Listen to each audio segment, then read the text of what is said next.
So hey you what's up welcome to my channel study hub. आप सबको स्वागत है मेरे चैनल पे। जैसे कि हम लोग designing of steel structure lecture series start किए हैं, उसी का आज सेकंड क्लास है। ठीक है, ऑलरेडी एक इंट्रोडक्शन टॉपिक क्लास मेरा चल रहा है, उसी का आज टॉपिक को कंटिन्यू करेंगे। ठीक है, सो इन प्रीवियस हम लोग क्या है कि स्टील स्ट्रक्चर में स्टील को क्यों सिलेक्ट किया गया इसके बारे में हम लोग डिस्कस कर चुके हैं। ओके, स्टील का mechanical properties, physical properties and chemical properties इसके बारे में ऑलरेडी डिस्कस हो चुका है। ठीक है, सो आज हम लोग जो डिस्कस करेंगे वो है कि डिजाइन करने से पहले कितना तरह का लोड उस स्ट्रक्चर के ऊपर आ सकता है, उसके बारे में हम लोग को नॉलेज रहना चाहिए। तो टोटल जो लोड है, लोड को हम लोग कैटेगराइज कर सकते हैं दो तरीके से। एक है जो ग्रेविटी लोड है जो वर्टिकली एक्ट होता है, और दूसरा है मेरा लैटरली एक्ट होता है। ठीक है, अब ग्रेविटी लोड के अंदर क्या आता है?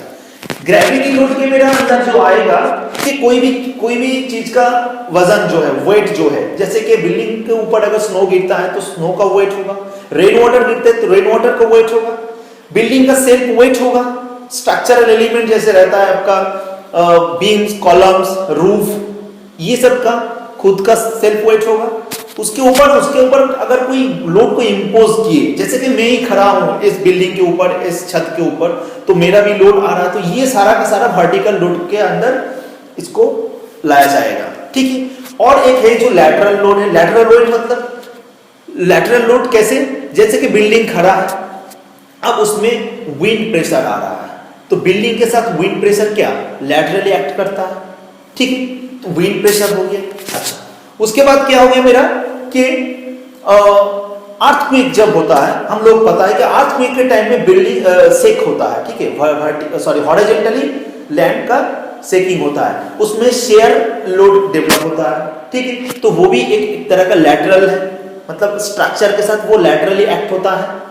ठीक है, उसके बाद अगर कोई बिल्डिंग के ऊपर अर्दन प्रेशर आ रहा है, ठीक है, अर्दन प्रेशर आ रहा है तो वो भी लैटरली बिल्डिंग के ऊपर एक्ट होगा, तो इसको हम लोग लैटरल लोड के अंदर ला सकते हैं।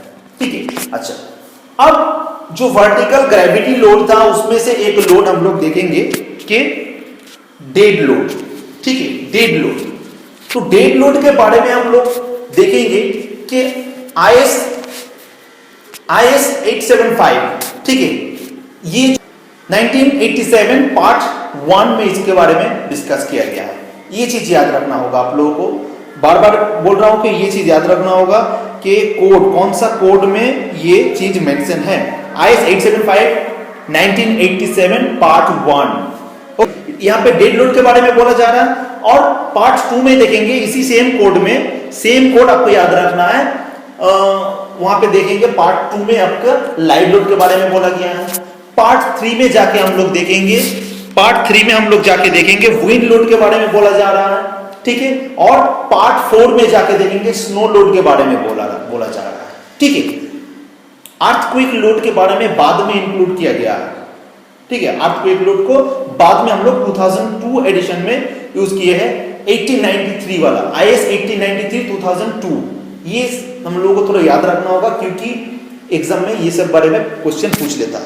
तो हम लोग पहले देख लेते हैं डेड लोड के बारे में। ठीक है, तो डेड लोड में क्या बोल रहा है कि डेड लोड क्या है? तो डेड लोड कुछ नहीं, कोई स्ट्रक्चर है, कोई स्ट्रक्चर का जो हर एक structural component, beams, columns, roof, floor, इस सब का जो खुद का वेट है उसी को बोलते हैं हम लोग डेड लोड। मतलब जो लोड फिक्स्ड है, एक ही जगह पे फिक्स्ड है, वो कहीं मूव नहीं कर सकता है, उसको हम लोग बोल सकते हैं डेड लोड।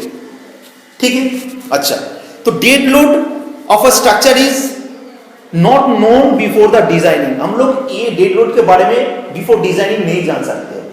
आफ्टर कंस्ट्रक्शन हम लोग इसको कैलकुलेट कर सकते हैं, लेकिन बिफोर डिजाइनिंग इसको हम लोग क्या करेंगे, एज्यूम कर लेंगे।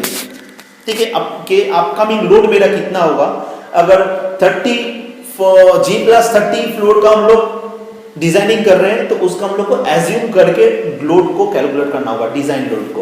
ओके, अच्छा, dead load are constant in magnitude. Obvious बात है कि वो जहां पे है वही लोड लेकर वो फिक्स्ड है। ठीक है, डेड लोड चेंज नहीं होता है, इवन उसका मैग्नीट्यूड चेंज नहीं होता, उसके साथ साथ उसका पोजीशन भी फिक्स रहता है, क्योंकि स्ट्रक्चरल जो एलिमेंट है बीम्स कॉलम ये तो फिक्स्ड है, वो तो अपना जगह पे चेंज नहीं कर सकता, इसीलिए इसको बोला जा रहा है कि ये फिक्स्ड है। ओके, अच्छा। अब dead loads are dead loads also include the superimposed load that permanently attach like self weight. अच्छा, अब हम लोग क्या स्टील स्ट्रक्चर पढ़ रहे हैं, स्टील स्ट्रक्चर में हर एक स्ट्रक्चरल एलिमेंट एक दूसरे के साथ अटैच्ड है, कनेक्टेड है। अब जो कनेक्शन है वो या तो वेल्डिंग किया हुआ है या तो बोल्ट या तो नट यूज किया गया है, तो यहाँ पे उसका लोड भी कंसीडर किया जाता है, बोल्ट नट एंड वेल्ड, इसका वेट को भी यहाँ पे as a dead load consider किया जाता है। ओके, तो ये बात को हम लोग को याद रखना होगा। नेक्स्ट जो हम लोग देखेंगे लाइव लोड। लाइव लोड मतलब लाइव, जैसे कि यहां पे कुछ नहीं था, अब हम यहां पे प्रेजेंट हो गए, लाइव आप सबके सामने हम प्रेजेंट हो गए, तो यहां पे एक लोड क्रिएट हुआ, इस फ्लोर के ऊपर मेरा एक लोड आया है, ठीक है। जैसे मैं चला जाऊंगा यहां से, वो लोड रिमूव हो गया उस पोजीशन से।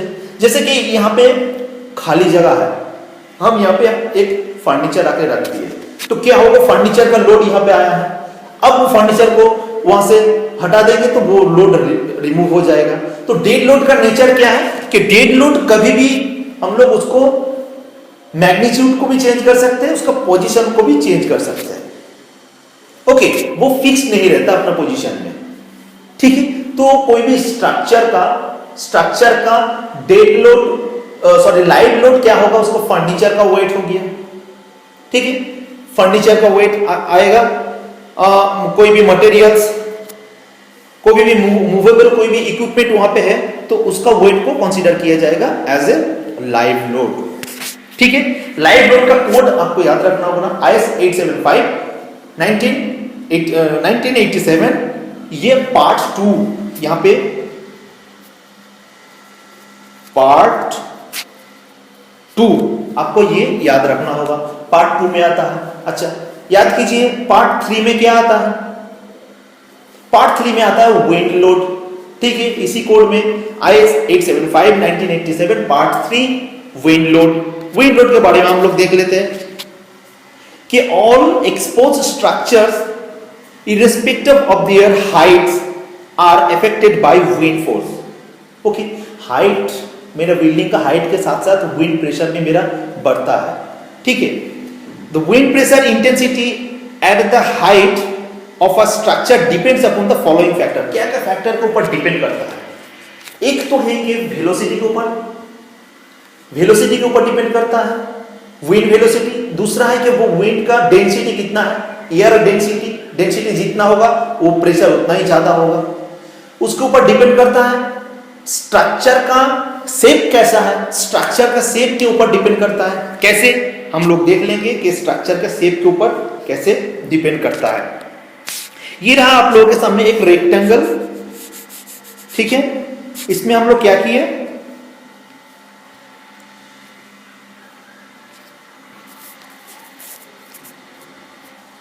ये रहा आप लोग सामने एक रेक्टेंगल बिल्डिंग। इस बिल्डिंग के ऊपर हम लोग क्या किए कि हम लोग विंड प्रेशर दे रहे हैं, ठीक है। ये क्या है, विंड प्रेशर दे रहे हैं।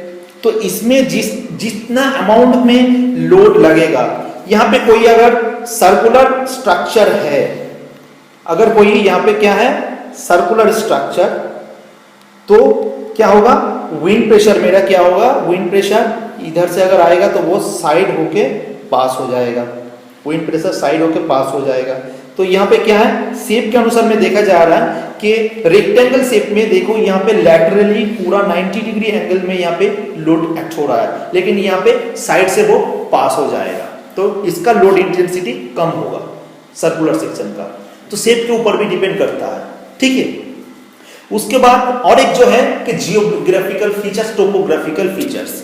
अगर ऐसा जियोग्राफिकल फीचर्स है जहां पे एयर प्रेशर ज्यादा होता है तो वहां पे विंड प्रेशर ज्यादा होगा, ठीक है। तो ये सब हम लोगों को डिजाइन करने के टाइम पे थोड़ा ध्यान में रखना होगा, ठीक है। अब विंड प्रेशर हो गया। नेक्स्ट क्या आता है पार्ट 4 में, स्नो क्या बोलते, स्नो लोड, ठीक है। तो ये रहा स्नो लोड IS 875 1987 पार्ट 4 में बोला गया है। और लास्ट में हम बोले थे कि अर्थक्वेक लोड को लास्ट में एडिशन किया गया है 2002 में।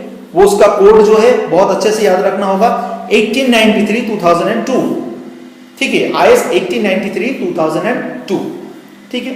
तो ये है अर्थक्वेक लोड। अर्थक्वेक में क्या होता है, वाइब्रेशन और शेकिंग होता है इन ऑल डायरेक्शन, 3 डायमेंशन में उसका शेकिंग होता है, 3 डायमेंशन में शेक होता है। और सबसे जो खतरनाक है वो है ये लैटरल मूवमेंट। लैटरल मूवमेंट जो है, हॉरिजॉन्टल मूवमेंट जो है, ये सबसे खतरनाक होता है, जो बिल्डिंग को ज्यादा मतलब डिमोलाइज करता है, डोमिनेट करता है, ठीक है। तो ये हम लोगों के लोड के बारे में थोड़ा बहुत डिस्कस हो गया है। अब आज हम लोग जो एक बहुत इंपॉर्टेंट टॉपिक के ऊपर डिस्कस करने वाले हैं नेक्स्ट, वो है methods of design. Methods of design. Design करने से पहले हम लोग को 2 चीज के बारे में हम लोगों को याद रखना है। इसका फिलोसॉफी के बारे में हम लोगों को थोड़ा ध्यान देना होगा। फिलोसॉफी क्या है, कुछ चीज है कि एक्सपीरियंस के आधार में हम लोगों को एज्यूम कर लेना होगा, ठीक है। कुछ चीज है जो एक्सपीरियंस के आधार पे उसको हम लोग को एज्यूम कर लेना होगा, जैसे मटेरियल्स का स्ट्रेंथ एक्सपीरियंस के आधार पे, ठीक है।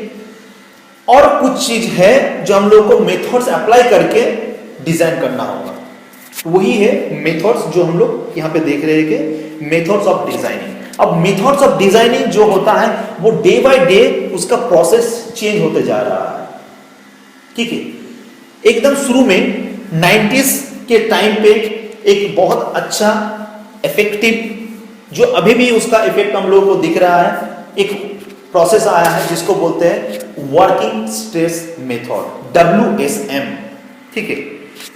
तो ये 3 कैटेगरी से डिवाइड किया गया है। ये वाला है वर्किंग स्ट्रेस मेथड। अच्छा, वर्किंग स्ट्रेस मेथड में कुछ फॉल्ट पाया गया है। क्या क्या फॉल्ट पाया गया है उसके बारे में हम लोग देखेंगे, आगे और अच्छे से डिस्कस करेंगे। फिर USM, अल्टीमेट स्ट्रेंथ मेथड, ठीक है, इसको इंट्रोड्यूस किया गया है, लेकिन ये फेल हो गया है।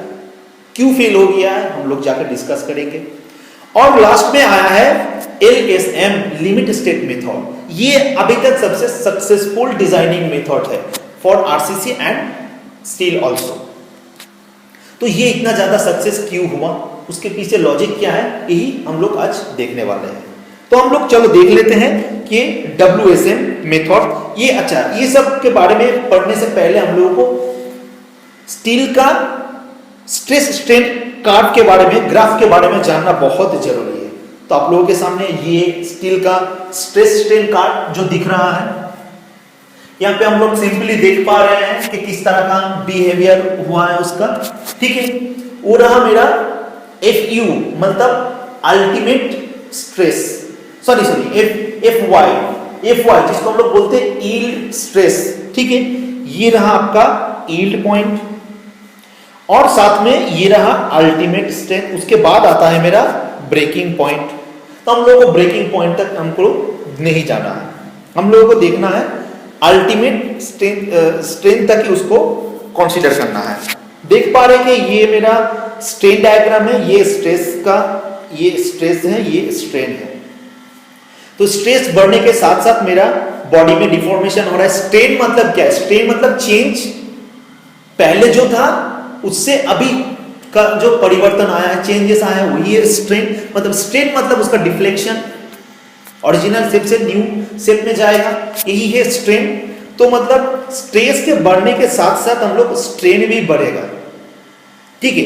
ग्राफ में हम लोग देख पा रहे हैं अप टू दिस पॉइंट, हम लोग बोल पाते हैं कि अप टू यील्ड पॉइंट, यहाँ पे गलत है थोड़ा, यहाँ पे E नहीं होगा, यहाँ पे FY होगा, ओके। तो ये FY up to the yield point, ये डिजाइनिंग में हम लोग कंसीडर कर लेते हैं कि ये लीनियरली शो होता है ग्राफ, ठीक है। अप टू दिस पॉइंट हम लोग मान लेते हैं कि मटेरियल्स जो है लीनियरली अपना इलास्टिसिटी को शो करता है, मतलब जितना स्ट्रेस होगा बॉडी में उतना ही स्ट्रेन होगा, ठीक है। और ये फुल्ली इलास्टिक है, मतलब लोड रिमूव कर देंगे तो फिर से वो अपना शेप में आ जाएगा। तो तो भाई बहुत अच्छा बात है, इसी के अंदर क्यों ना डिजाइन करते हैं कि लोड देंगे तो उसका डिफ्लेक्शन हो सकता है, लोड रिमूव कर देंगे तो अपना शेप में आ जाएगा, तो अपना स्ट्रक्चर कम से कम जो है फिक्स रहेगा। तो इसी सेंस में हम लोग WSM मेथड में डिजाइनिंग करना स्टार्ट किए हैं, ठीक है। अच्छा, एक मटेरियल्स का स्ट्रेंथ जो है वो यहां से लेकर यहां तक है, लेकिन हम लोग क्या किए, हम लोग बस यहां तक लिए हैं, ईल्ड पॉइंट तक ही हम लोग लिए, उसका यहां तक कंसीडर किए हैं, ठीक है। अच्छा, तो इसमें देखा गया है कि WSM मेथड में हम लोग up to the yield point उसको हम लोग डिजाइन करना शुरू किए। फिर ईल्ड पॉइंट को फिर factor of safety, factor of safety मतलब देखो, एज पर माय एक्सपीरियंस हमको पता है कि इस मटेरियल्स का ईल्ड स्ट्रेंथ इतना है, ठीक है, लेकिन हम लोग मान लेते हैं कि मटेरियल्स में कुछ खराबी है या फिर मेरा कुछ प्रोसेस में कुछ गलती है, तो फिर वो स्ट्रेंथ मेरा नहीं देगा, उससे कम देगा। इसीलिए फैक्टर ऑफ सेफ्टी के हिसाब से उसका जो स्ट्रेंथ है उससे थोड़ा कम स्ट्रेंथ में हम लोग क्या करते हैं, उसको कोशिश करते हैं लोड को रखने का, ठीक है। तो यही फैक्टर ऑफ सेफ्टी है। अच्छा,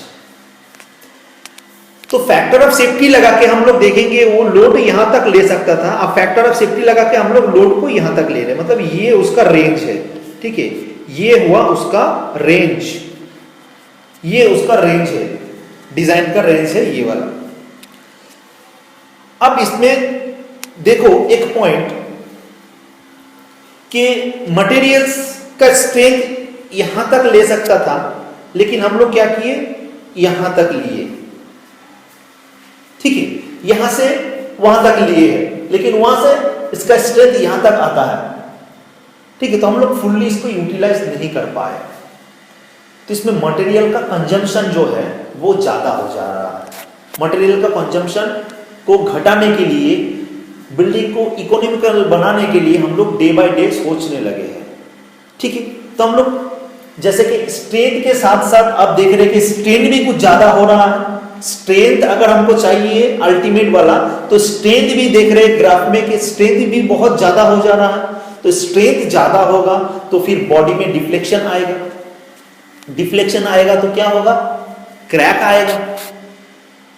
तो इस सब के बारे में भी हम लोगों को सोचना पड़ेगा, ठीक है, कि स्ट्रेंथ के साथ साथ भाई बॉडी ड्यूरेबिलिटी भी होना चाहिए। ऐसा नहीं कि बॉडी बेंड हो गया ऐसे, तो फिर हम लोग को वो देखने के बाद उस बिल्डिंग के अंदर हम लोग नहीं जाएंगे कि ये गिर सकता है, गिरेगा नहीं, हमको पता है कि वो अल्टीमेट स्ट्रेंथ के अंदर है तो गिरेगा नहीं, लेकिन वो तो बेंड हुआ है, तो हम लोग नहीं चाहेंगे कि उस बिल्डिंग के अंदर जाए, ठीक है। तो हम लोग को इस सब के बारे में भी ध्यान रखना होगा डिजाइनिंग करने के टाइम। तो ये कुछ बेसिक कॉन्सेप्ट था। अब चलते हैं कि कैसे कैसे धीरे धीरे डेवलप हुआ। अच्छा, ये है आप लोगों के सामने WSM के बारे में हम लोग डिस्कस कर रहे हैं। एक सिंपल सा लॉजिक, WSM पता चल गया कि ये मटेरियल के स्ट्रेंथ के ऊपर बेस्ड है और ये material assume to be behave like linear elastic. हम लोग जो ग्राफ में देखेंगे कि ये लीनियर इलास्टिक है, ठीक है, ये लीनियरली शो होता है, ओके। अच्छा, permissible stress kept below the original strength, below the original strength. अच्छा, इसका ओरिजिनल स्ट्रेंथ बोला जाएगा तो ये उसका अल्टीमेट ओरिजिनल स्ट्रेंथ है, लेकिन हम लोग कहां पे रखे हैं, यहां पे रखे हैं। अगर मान लेते कि ये उसका सबसे अच्छा वाला लोड था, लेकिन फिर भी फैक्टर ऑफ सेफ्टी लगा के हम लोग उससे भी नीचे लिए, तो बहुत ज्यादा ही नीचे हम लोग उसका स्ट्रेंथ को लेते हैं as a permissible strength, okay. अब factor of safety is used to find working strength which is more less than the original strength. वही बोल लेते हैं, एक तो है जो मेरा लोड यहां तक ले सकता था, फिर हम लोग उसको यहां तक मानने लगे, फिर उसके बाद फैक्टर ऑफ सेफ्टी लगा के वो यहां तक आ गया, ठीक है। मान लेते फैक्टर ऑफ सेफ्टी में किसे कैसे घटता है हम दिखा देते हैं। जैसे कि ये Fe 410 का ग्रेड का एक स्टील है। Fe 410 मतलब उसका यील्ड स्ट्रेस जो होगा वो 410 होगा, ओके, 410। अच्छा, अब उसका परमिसिबल या वर्किंग स्ट्रेस जो होता है, वर्किंग स्ट्रेस क्या होता है, उसका Fy का वैल्यू उसको हम लोग डिवाइड कर देते हैं उसका फैक्टर ऑफ सेफ्टी से, ठीक है। ये रहा उसका फॉर्मूला। अब हम लोग क्या देखें, Fy कितना 410 न्यूटन पर मिलीमीटर स्क्वायर और फैक्टर ऑफ सेफ्टी मान लेते हैं कि स्टील पे 1.5 हम लोग लेते हैं तो 1.5। अब इसको डिवाइड करने के बाद हमको कितना मिलेगा, बहुत ही कम मिलेगा, ये कम से कम 200 एंड समथिंग आएगा, ठीक है। तो हम लोग क्या देख रहे हैं, इसका 410 तक था, अब यहाँ पे 200 में हम लोग उसको डिजाइन कर रहे हैं, तो बहुत ज्यादा ही कम, ठीक है, ओके। अब इसमें जो डायग्राम शो हो रहा है इसमें देखिए, इसमें जो हम लोग दिखाने का कोशिश की है कि दोनों स्टील रड जो हॉरिजॉन्टली प्लेस किया है दोनों कॉलम के ऊपर, दोनों का कैपेसिटी है 100 न्यूटन। वो 100 न्यूटन का लोड को वो कैरी कर सकता है। लेकिन हम लोग ये किए, फर्स्ट वाला में 10 किलो लोड झुला कर रख दिए और सेकेंड वाला में 80 किलो का लोड झुला के रखे, ठीक है। तो यहां पे क्या कि 10 किलो के लिए ये 100 कैपेसिटी वाला स्टील का रड को देने का कोई मकसद है नहीं है, ओनली 10 किलो लोड, और उसके लिए हम लोग 100 किलो वाला लोड को 100 न्यूटन कैपेसिटी का रड को यूज किए हैं। हम लोग यहाँ पे 10 किलो लोड लेने के लिए 20 कैपेसिटी का भी देने से चलता, एम आई राइट। मान ले तो उसका डबल फैक्टर ऑफ सेफ्टी 50% रख दिए। इसमें हम लोग क्या देख रहे हैं कि 100 न्यूटन उसका कैपेसिटी है लेकिन 80 किलो हम लोग रखे, मतलब 20% जो है उसका रिजर्व में है अभी भी। तो ये मीनिंगफुल है, ये वाला मीनिंगफुल है। लेकिन इसमें क्या हो रहा है, मेरा लोड कम है लेकिन लोड के हिसाब से मेरा मटेरियल्स कुछ ज्यादा ही लग गया है ना। इसी सेंस में हम लोग WSM में हम लोग को माइंड में स्ट्राइक किया कि हम लोग इतना कम लोड के लिए इतना मटेरियल्स क्यों वेस्ट करें। तो डिजाइनिंग मेरा अनइकोनॉमिकल हो जा रहा था, ठीक है, डिजाइन मेरा अनइकोनॉमिकल हो जा रहा है। इसीलिए हम लोग कोशिश किए कि नहीं, इसका जो स्ट्रेंथ है 100 किलो न्यूटन, 100 न्यूटन तक नहीं भी जाएंगे लेकिन कम से कम 90 तक तो हम लोग पहुंच सकते हैं।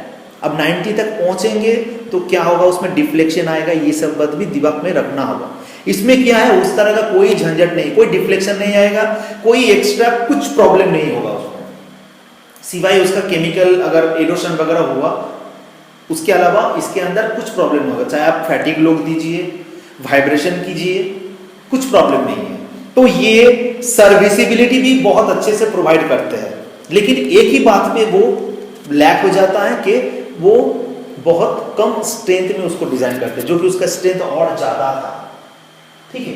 ये ग्राफ में क्या देख रहे हैं, ग्राफ में इसका यहां तक स्ट्रेंथ है, हम लोग बस इतना लिए, तो इतना पोर्शन मेरा क्या हो रहा है, बेकार बच जा रहा है।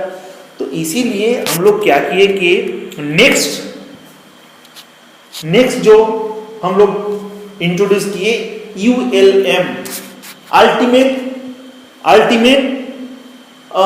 लोड मेथड, ठीक है। तो अल्टीमेट लोड मेथड में क्या देखे, इस ग्राफ में हम लोग देखे कि यहां तक था Fy।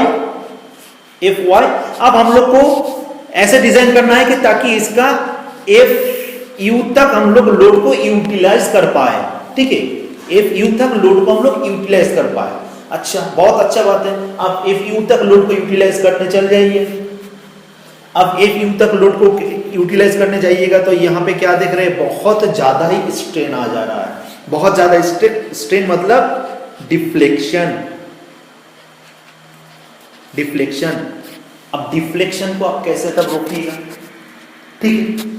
तो डिफ्लेक्शन को नहीं रोक पाइएगा तो उसका ड्यूरेबिलिटी धीरे धीरे खत्म होगा। इसके अंदर अगर फैटिग लोड हुआ तो ये फेल हो जा रहा है। इसके अंदर अगर कोई वाइब्रेशन आया तो फेल हो जा रहा है, कोरोशन में ये फेल हो जा रहा है, ठीक है। तो दीज आर द प्रॉब्लम जो इसका सॉल्यूशन ULM मेथड से नहीं मिला।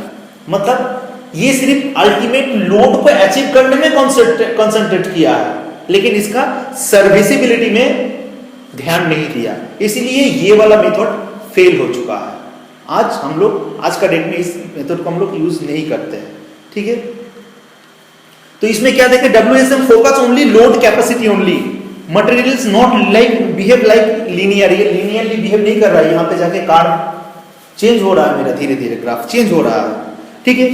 Concentrated to use maximum strength of materials, ठीक है। Serviceability not provided in designing, serviceability के बारे में इसके यहाँ पे कोई जिक्र नहीं किया गया है। Material strength is utilise fully but not sound in durability, ये ड्यूरेबल नहीं है, ठीक है। तो हम लोग समझ गए, इसीलिए अब हम लोग नेक्स्ट हम लोग का थिंकिंग आया कि नहीं भाई, हमको स्ट्रेंथ भी फुल अचीव करना है, फुल स्ट्रेंथ को यूटिलाइज करना है, और उसके साथ साथ क्या करना है, ड्यूरेबिलिटी सर्विसिबिलिटी में भी ध्यान देना है। अब आया मेरा लिमिट स्टेट मेथड LSM, ये कंसंट्रेट किया है मटेरियल्स का मैक्सिमम स्ट्रेंथ को यूटिलाइज करने का, ये कंसंट्रेट किया है उस मटेरियल्स को हर तरह का लोड में उसको कांस्टेंट रखने का, सर्विसिबिलिटी बढ़ाने का, ड्यूरेबिलिटी बढ़ाने का, ठीक है। तो इसका दो पार्ट आता है, लिमिट स्टेट ऑफ कोलैप्स और strength, limit state of strength और लिमिट स्टेट ऑफ सर्विसिबिलिटी, कि ये कोलैप्स किसमें कर सकता है, उसके ऊपर ध्यान दिया। हर तरह का लोड को वो इसके अंदर इंक्लूड किया गया है, हर तरह का लोड, ठीक है, हर तरह का लोड के ऊपर ध्यान दिया गया है। और सर्विसिबिलिटी, यहां पे सर्विसिबिलिटी अगेंस्ट डिफ्लेक्शन के ऊपर ध्यान दिया गया है, वाइब्रेशन के ऊपर ध्यान दिया गया है, क्रैक, कोरोशन, थर्मल एक्सपेंशन, इस सब के बारे में ये ध्यान दिया है, ठीक है। फैटिग लोड के बारे में भी ध्यान दिया है, इसीलिए LSM अभी इतना पॉपुलर है। और ये बहुत सारा सेफ्टी फैक्टर को यूज करते हैं। पार्शियल सेफ्टी फैक्टर के बारे में यहाँ पे इंट्रोड्यूस किया गया है, ठीक है। पार्शियल सेफ्टी फैक्टर के बारे में इस मेथड में इंट्रोड्यूस किया गया है, जो मटेरियल्स के लिए भी हम लोग फैक्टर ऑफ सेफ्टी लेते हैं और लोड के लिए भी फैक्टर ऑफ सेफ्टी लेते हैं। तो ये 2002 में हम लोग फुल्ली इसको मतलब यूज करने के लिए हम लोग रेडी हो गए। बहुत पहले इसका इंट्रोडक्शन हुआ था इन इंडिया में, लेकिन हम लोग 2002 में इसका कंप्लीट यूटिलाइजेशन स्टार्ट कर दिए इन इंडिया, ठीक है। तो WSM है जो ट्रेडिशनल वे में हम लोग डिजाइन करते हैं, वो तो ठीक है, लेकिन अभी बोल दिया गया है सारा इंडिया में कि अभी आप लोग LSM में डिजाइनिंग करना स्टार्ट कीजिए, तो बिल्डिंग का इकोनॉमिकल कंडीशन भी सही रहेगा और मेरा सर्विसिबिलिटी भी सही रहेगा। तो आई थिंक WSM, LSM और ULM क्या था इसके बारे में क्लियर हो गया व्यूज। प्रॉब्लम कुछ नहीं है कि क्यों एक के बाद एक मेथड आया है, अब कौन सा वाला मेथड में हम लोग को डिजाइन करना है ये भी आप लोग जान गए, ठीक है। सो इस वीडियो के बारे में, आज के लेक्चर के बारे में कुछ क्वेश्चन अगर करना है तो आप लोग डेफिनेटली चैनल में क्वेश्चन कर सकते हैं, ठीक है। कमेंट बॉक्स में जाके क्वेश्चन कर सकते हैं। मेरे समझाने में अगर कहीं पे कुछ प्रॉब्लम है आप लोग मेंशन कर सकते हैं, ठीक है। कोशिश किए जितने अच्छे से समझा पाए, ओके। तो ये था आज का लेक्चर, आई होप आप लोग एंजॉय किए हैं, ठीक है।